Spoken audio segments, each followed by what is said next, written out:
Welcome to this edition of the $1 Million Mastermind Podcast. This is where we pick the brains of high achievers from all walks of life and get their hard-earned, real-world insights on winning. I'm your host, Larry Weidel. Yeah, and the thing is that everything we go through, it's one good thing, if you're an entrepreneur, you keep this in mind. Every nightmare you go through, every year you go through, every season of plowing through things, remember this. If you're going to have a competitor who wants to come behind you and knock you out, they've got to go through all of those same steps. It's just, those are steps that are not just for you to deal with, And so as you go through it, you're in a better position to be able to talk to other people because they can spot if you're just giving answers out of a book. And this is why I do this. Have these conversations is because things will pop. The one thing about it is you and I could say the same thing that somebody who is like a professor, has never done anything but teach. And we can say the same words, but it will ring differently if I say it, if you say it, because we've lived it. It's not just what you say, it's how you say it. And so I wouldn't cut your emotion or your passion down too terribly much, by the way, because you're the one who actually is the guy doing it and not the coach. Right. With all respect for your coach, I would remind you, Kurt, you're the guy. Okay. You're the talent. Well, that's true. I know my speaking fee and I know his speaking fee as well. And it's way more than mine. Okay. Well, then he is worth listening to. But talk to me about something you tossed off. And a lot of times, we don't think much of this stuff because it just doesn't seem that big of a deal to us. But you talked about going out of Vanderbilt and you started an e-commerce company that did well and went on for years. How did you start an e-commerce going out of college? How did you go about that? Well, I knew how to program from an early age. So that thanks to my parents getting me some computers and being old enough that while you could buy video games, it was actually more cost effective. More likely you bought the books and you had to actually write out the code yourself from the book. But my brother and I had ideas where we wanted to go start a company selling swords, knives, and martial arts equipment. And so not the typical e-commerce business that a lot of people talk about. Right. And I started looking, was there anything off the shelf that we could buy to kind of run that shopping business? And there was nothing that I liked. And so that was part of me deciding to drop out was in my evenings while, my friends went to sleep, I started coding out something myself. So I built our initial e-commerce system that we ended up launching with that we actually used for quite a number of years before, kind of the market's available software became good enough for us. And so they would buy directly from you and your platform rather than go and get it from Amazon or some other retail. Yeah, Amazon didn't exist, but you might have gone to Walmart and bought a pocket knife or a hunting store or something and Bass Pro Shops. Instead, you could have come to them. It was originally called PJ's Online, named after my sister-in-law, Patty Jean, before we rebranded it. But it was also pretty fun at the time because I was able to I went to Alabama and people were like, well, what do you do? And I was like, I sell swords. That's kind of a fun thing when you're still in college. You want a katana? I can get you one wholesale. And people have no idea how to respond to that. Where did you get them? My brother knew that was some of what he wanted to sell. And I was like, well, I can do the technology and marketing side of it and running the operations. And so he started wholesale relationships to acquire the inventory and then source things. And it was also my earliest stage of realizing what I do not do well. And so I was really good at technology. I could come in, we had some brick and mortar stores, and I could redo the systems at the stores and how things were sold. What I was not good at was picking inventory for that market.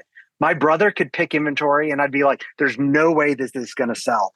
And I think when you have a 7-figure business with family, you have to allow the other one to just go, hey, this is kind of my 1 or 2 decisions a year that you don't argue with me about, Larry. And because that's how you can still stay family. Right. And I remember my brother was like, we're going to buy a whole bunch of these. They were a knife from a replica of a movie called Chronicles of Riddick back in the day.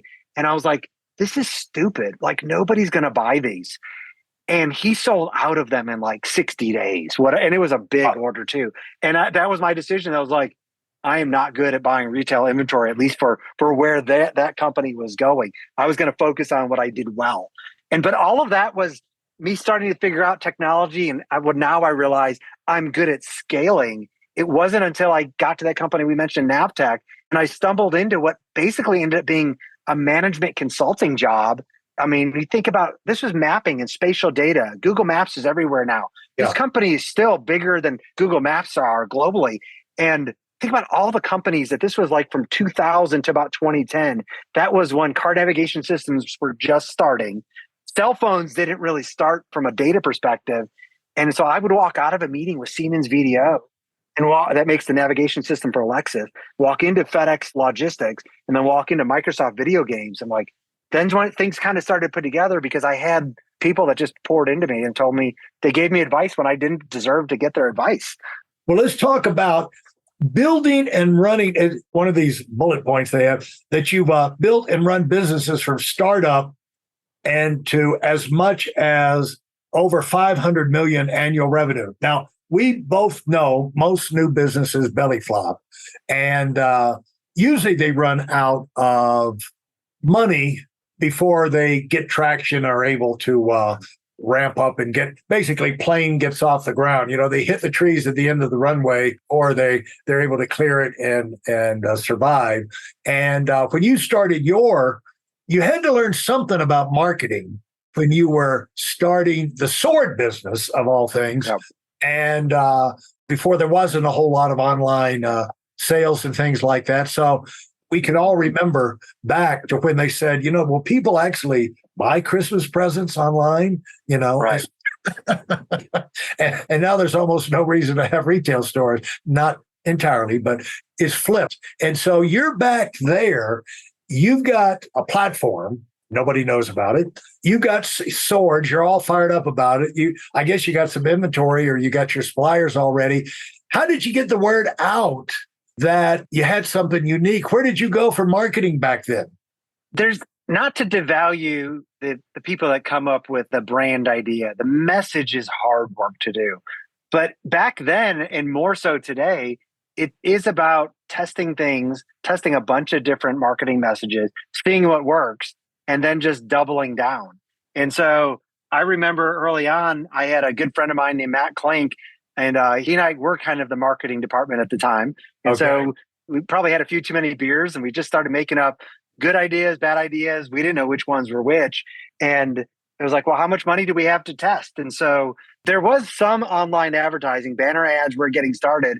And so I don't remember how much. We might have put $5,000 into a variety of different messages online. We probably put $50,000 into different print ads just to test small copy. And things like Soldier of Fortune magazine, Field and Stream, and like the back when the magazine with all these like pages of ads, and just to see what worked. And we had a bunch of different URLs people click through, and we could track it. And I didn't realize at the time that I was learning and stumbling through A/B testing. Like the difference between a good idea or a bad idea, like people that come up with the brand message is hard. Critical people that deal with messaging when there's crisis going on, horribly difficult job. But the best marketing for me has always been really not any different than mathematics or systems thinking in law or systems thinking for software. You test, you see what works, and then you add more budget. It's all controlled risk. For those of you who are sick and tired of fooling around and are dead serious about wanting to move up fast, I've got something especially for you.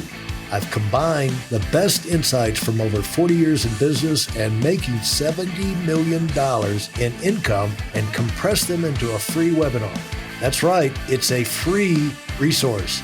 If you want to find out exactly what the concepts are that I use in coaching $1 million earners, register now at WeidelOnWinning.com.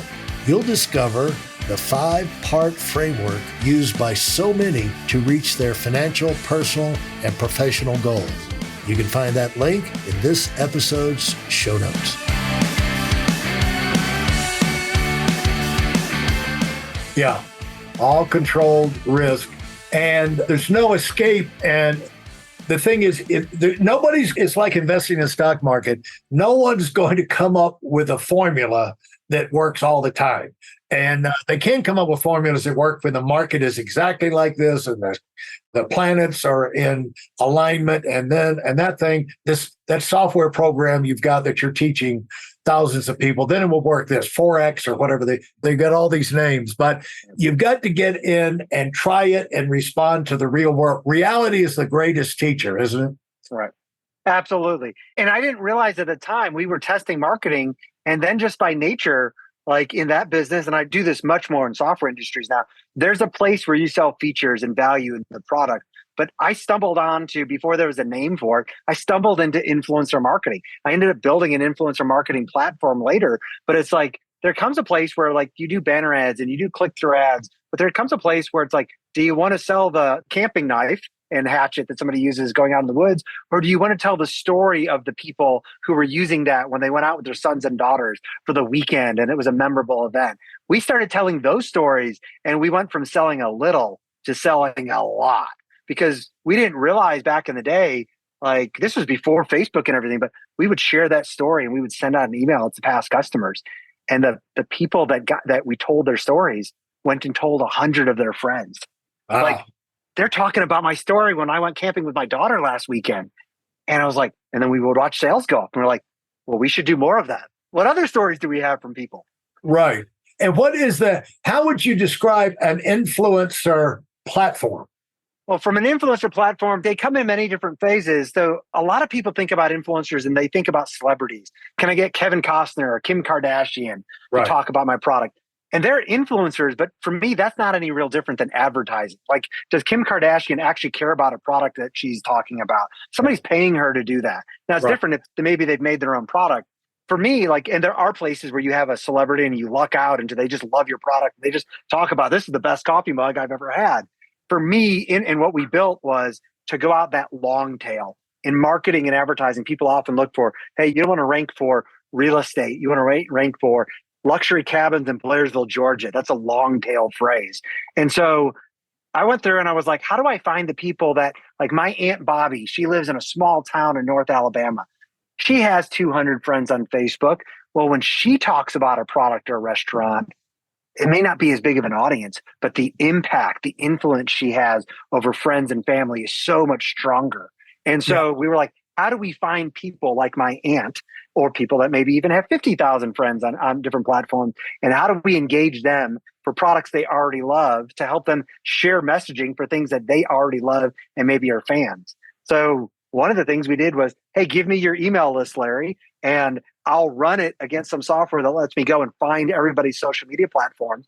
So your email list of past customers, and I could go, whether it's on B2C or B2B, and go, well, of the 10,000 people you gave me, here's the 500 that have real audiences on social media. Well, then you get to choose how you follow up. Do you want to do a giveaway with them, or do you start picking up the phone and calling them and go, hey, you do camping. I see you bought a product. Can I send you something new? Yeah. Very interesting. And so you learn these lessons and talk about taking a business. What is the thinking you have in your mind when you start a business and you want to go big with it? And what are things that we're going to play to win here? And right from the beginning, we're going to say, because that's the way I like to do. I like to do things. Because to me, here's the way I think, Eric. There's 24 hours of the day. Whatever I'm doing, whatever it is I'm doing, somebody's going to be at the end of the year. I don't know who's number one. I don't know where number one is, but if it's a global thing, but I know somebody is going to be number one in that industry, in that whatever this year, in that category. And they got 24 hours in the day. I've got 24 hours in the day. Why can't that be me? It's just kind of like, stop making excuses. Why can't you be one of the fast growing people in whatever it is you're working in? And so when you start a business with in mind of making a big impact, doing something big, this is significant. You're recruiting people to something that can move the world a little bit. How do you start that up, and how do you go about setting things up for big time, scalable type success like that?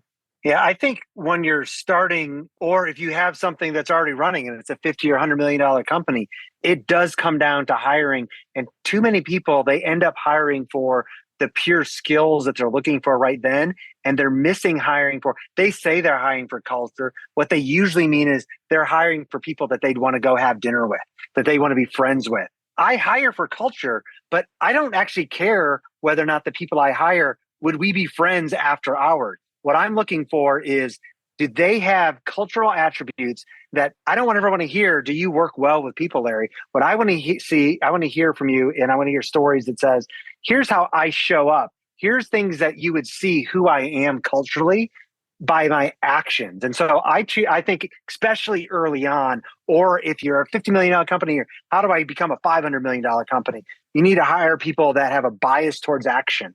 You need to hire people that, like in every job description, I say I'm hiring people that believe in healthy conflict. That's a scary word today, conflict. But there's no way to not have conflict. I mean, you know as well as I do, if you want to not have conflict, you need to not ever talk to another person again.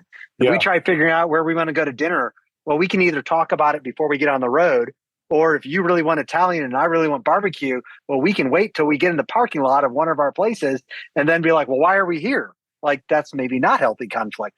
So I want to hire people that want to bring up problems early on and then have those in a healthy discussion. And when you hire people with certain traits that can be represented in actions, there are always roles where you have to have certain skills. A software engineer that knows Ruby on Rails, you can't hire somebody that doesn't. A lawyer, an accountant. But for most roles, I've been some of the most successful sales organizations.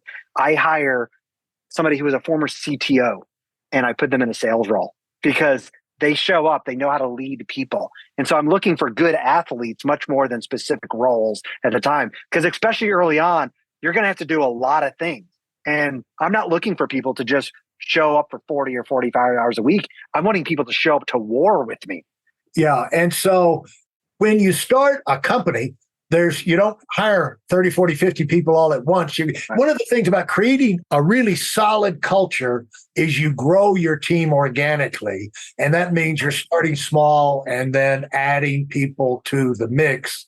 But your first people really set the standard, the pace, the style that everybody else falls into. And so that's why it's so important to get those people on board. And what do you think you look for, how you've gone about that? Because you've obviously done it successfully. What do you think would allow you to be successful in that? I think for me, what jumps out is where I haven't been successful, where I've made bad hires early on, or where I've been brought into companies after they've been going for a while, and we sometimes have to clean house. And so, like in my case, I often early on, you want growth so bad. And so like, I look back at times and like one of the first heads of sales I hired for a SaaS-based company, somebody I knew, somebody I was in community with, and was just a killer salesperson. I mean, by far the top salesperson at this big company he was at. But I knew that they didn't have the ethics that I wanted at the company, but they were going to help me hit my numbers. And so I think early on, to your point, those critical hires are so important. Often we will look past things that if you didn't have to worry about hitting your numbers like early on, you'd be like, I'm not going to hire that person. And it usually ends up coming back to, does that person have the morals? Would you trust them with your checkbook if you had to just leave the country all of a sudden and just like, here, deal with my family, take care of things for me?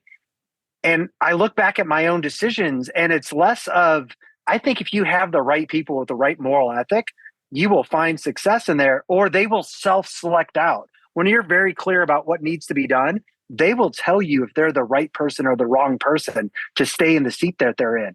But the person that doesn't have the ethics, they just want that paycheck at the end of the day. Yeah. They'll sell a customer no matter what. If they're on the product side, they'll promise features that they know they can never deliver. Yeah. And early on, both myself, if I look at the past, and so many companies where I get brought in, I'm like, I don't know how you got to $100 million in sale, but when we look back about all the problems, you got these 3 leaders and they need to go. And they look back over time and they're like, I probably shouldn't have hired that person now. I might be at 200 million if I wouldn't have. They were great early on, but they end up cutting corners later on. Thanks for listening to the $1 Million Mastermind. If you felt there were any valuable takeaways from this episode, please take a minute and leave us a 5-star review. Your feedback is important and really helps us get the word out to a wider audience. Remember, We have a valuable webinar that is absolutely free. Register for it right now at whitealumwinning.com. Thanks for listening.